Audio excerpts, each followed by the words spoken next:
جو جوڑا حضور صلی اللہ علیہ وسلم نے پہنا،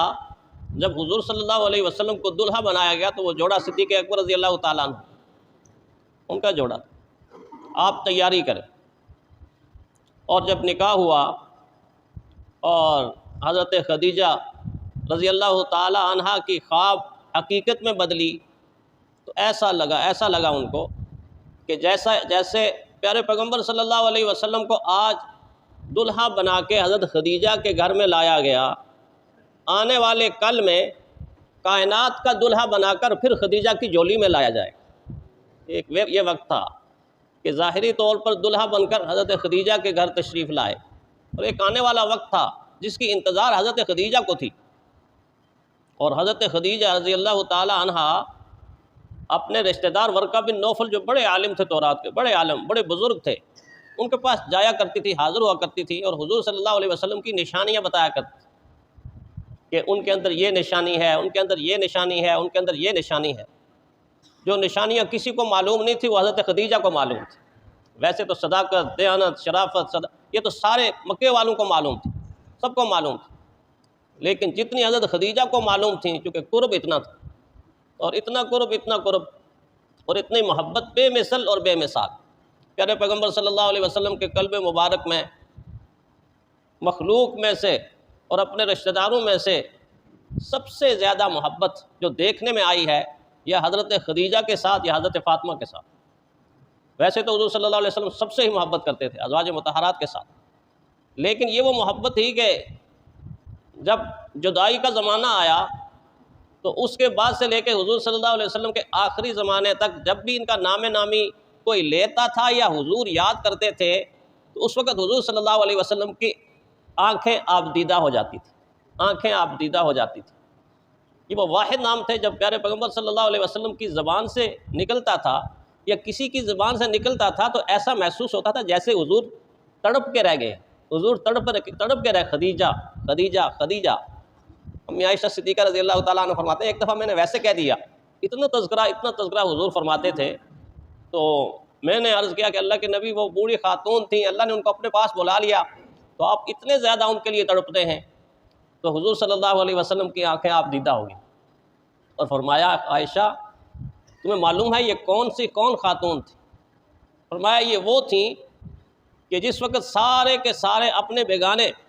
میرا انکار کر رہے تھے یہ اس وقت میرا اقرار کر رہی تھی، جس وقت سارے کے سارے میری تکذیب کر رہے تھے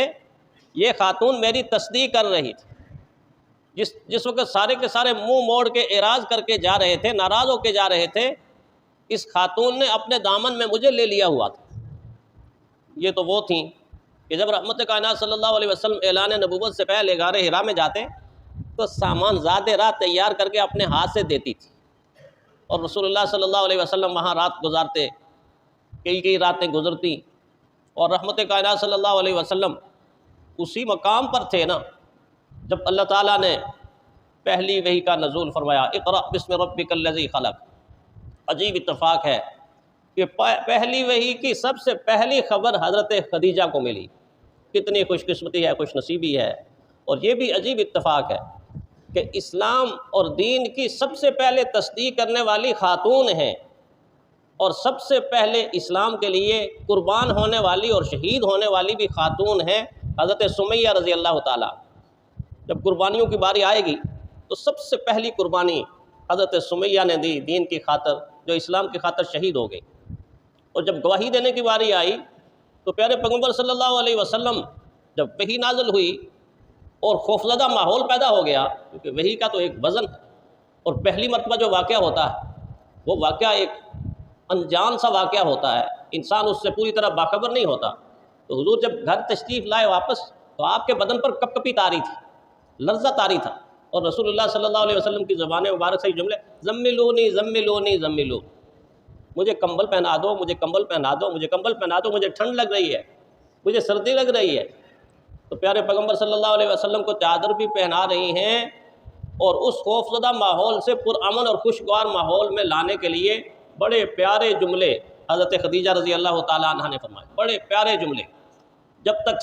سیرت پڑھنے والے اور حضور صلی اللہ علیہ وسلم کے حالات پڑھنے والے حالات پڑھتے رہیں گے امی خدیجہ رضی اللہ تعالی عنہ کے یہ جملے ہمیشہ ہمیشہ ہر مورخ لکھے گا، ہر سیرت نگار لکھے گا اور ہر مسلمان پڑھے گا اور تا قیامت پڑھے جائیں۔ کتنے خوبصورت جملے۔ فرمایا کلا واللہ لا یخزیک اللہ ابدا، کلا واللہ لا یخزیک اللہ ابدا، اے میرے محبوب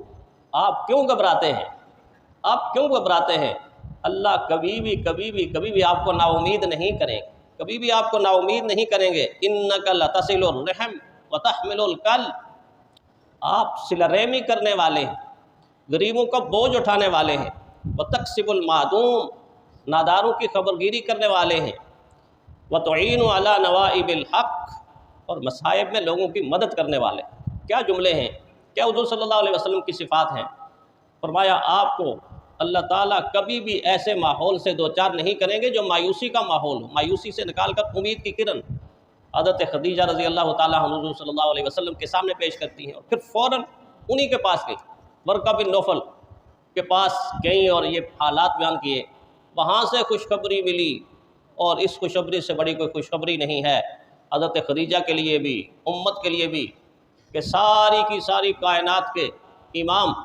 اور نبیوں کے نبی، اماموں کے امام اور رسولوں کے رسول کو اللہ تعالیٰ نے آپ کے دامن سے وابستہ ہو کر دیا ہے۔ یہ آخری نبی ہیں، اور ان کے پاس آنے والا وہ فرشتہ جو جبرائیل امین ہے، حضرت موسیٰ کے پاس بھی وہی آیا ہے، حضرت عیسیٰ کے پاس بھی وہی آیا ہے، یہ وہی فرشتہ تھا جو حضور صلی اللہ علیہ وسلم کے پاس آئے۔ ورقہ بن نوفل نے حضرت خدیجہ کو بتایا۔ پھر ایک وقت ایسا بھی آیا جب ان کا سارا مال و دولت اسلام کی راہ میں قربان ہو گیا، سارا مال و دولت اسلام کی راہ میں قربان ہو گیا۔ شعب ابی طالب بڑا مشکل زمانہ ہے حضور صلی اللہ علیہ وسلم پر، بڑا مشکل زمانہ۔ صحابہ اس زمانے کے بارے میں فرماتے ہیں ایک وقت ایسا تھا، اتنی معاشی تنگی تھی کہ ہم ایک کھجور صرف استعمال کرتے تھے، سارا دن ایک کھجور۔ آج دیکھ لیجئے نا، رمضان چل رہا ہے تو ہم پیٹ پر سحری کھاتے بھی ہیں، پانی پیتے بھی ہیں، پھر بھی بعض دفعہ کہتے ہیں یار پیاس لگ گئی ہے، یار روزہ لگ گیا۔ صحابہ کی حالت دیکھیں کہ ایک کھجور سارے دن کے لیے، اور پھر آگے فرمایا پھر اس کھجور کی بھی قدر آئی جب کھجور نہیں ملتی تھی تو ہم کھجور کی گٹھلی اٹھا کر سارا دن چوستے رہتے تھے، گٹھلی اٹھا کر سارا دن چوستے رہتے تھے۔ یہ زمانہ تھا شعب ابی طالب کی گھاٹی کے اندر، جب محصور تھے، معاشی بائیکاٹ تھا، کوئی ہاں میں ہاں ملانے والا نہیں تھا، کوئی ہمدردی کرنے والا نہیں تھا، کوئی رحم کرنے والا اور ترس کرنے والا کوئی نہیں تھا۔ اس زمانے میں حضرت خدیجہ وہاں حضور صلی اللہ علیہ وسلم کے پاس موجود تھی۔ جب آسمان سے وحی آتی ہے، کیا خوش قسمتی ہے، کیا خوش نصیبی ہے۔ جبرائیل امین حضور صلی اللہ علیہ وسلم کے پاس ایک مرتبہ حاضر ہوئے اور حاضر ہو کر خبر دی کہ حضرت خدیجہ آپ کے لیے ایک برتن کے اندر شوربہ بھی لا رہی ہیں اور کھانا بھی لا رہی ہیں۔ آپ دیکھیے مرتبہ اور مقام دیکھیں کہ جبرائیل امین خبر دے رہے ہیں، سالن بھی لا رہی ہیں، کھانا بھی لا رہی ہیں۔ جب آپ کے پاس پہنچیں تو حضرت خدیجہ سے یہ کہیں کہ سب سے پہلے عرش والے کا سلام قبول کریں، پھر جبرائیل امین کا سلام قبول کریں، پھر جنت میں بہترین محل کی خوشخبری قبول کریں۔ 3 خوشخبریاں حضرت خدیجہ رضی اللہ تعالی عنہا کو جبرائیل امین ان کے لیے حضور صلی اللہ علیہ وسلم کو دے رہے۔ گویا امت کے لیے پیغام کیا دیا جا رہا ہے، پیغام کیا دیا جا رہا ہے کہ جو خاتون عفت والی ہوگی، حیا والی ہوگی، ایثار والی ہوگی،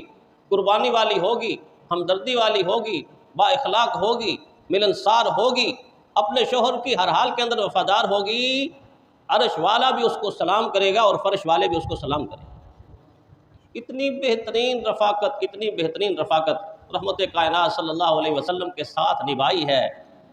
کہ قیامت تک آنے والی ماؤں کے لیے، بہنوں کے لیے، بیٹیوں کے لیے ایک مثال بن گئی۔ اور اسی قسم پرسی کے ماحول میں، اسی تنگی کے ماحول میں